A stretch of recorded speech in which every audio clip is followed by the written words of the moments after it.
Valsad rural પોલીસની ટીમે વેલવાજ ગામના પુલ પાસેથી એક ક્રેટા કારમાંથી 92,200ના દારૂના જથ્થા સાથે બે ઈસમોને ઝડપી પાડ્યા। તારીખ 26 જૂન બુધવારના રોજ 9 કલાકે નોંધાયેલી ફરિયાદની આજરોજ ગુરુવારના મળતી માહિતી મુજબ વલસાડ રૂરલ પોલીસ મથકના જવાનો પોલીસ મથક હદ વિસ્તારમાં પ્રોહિબિશનના ગુનાઓ શોધી કાઢવા માટે પેટ્રોલિંગમાં ફરતા હતા, જે દરમિયાન તેઓ અતુલ ચણવઈ બ્રિજ પાસે પહોંચતા તેઓને ખાનગી રાહે બાતમી મળી હતી કે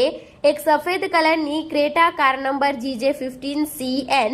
7608નો ચાલક દમણથી ઇંગ્લિશ દારૂનો જથ્થો ભરી ચીચાઈ ગામ થઈ ફલદરા વાંકલ થઈ રૂમલા ગામ તરફ જનાર છે, જે બાતમીના આધારે રૂરલ પોલીસની ટીમે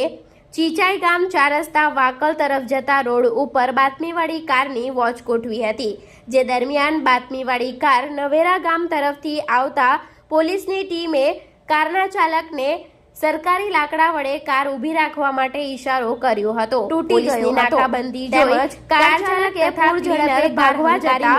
બંનેને પોલીસ ટીમે ખાનગી વાહન પાડ્યા હતા। બાતમીવાળી કારનો પીછો કરતા બંનેને ગામના પોલીસ મથકે લાવી કારમાં ચેક કરતા પુલની દિવાલ સાથે 252 નંગ વિદેશી દારૂ મળી રિવર્સ લેતા રૂરલ પોલીસની ટીમે 252 નંગ વિદેશી દારૂ જેની કિંમત 92,200, ક્રેટા કારની કિંમત 10 લાખ, એક મોબાઈલ ફોન જેની કિંમત 500 મળી કુલ 10,91,700નો મુદ્દામાલ કબજે લઈ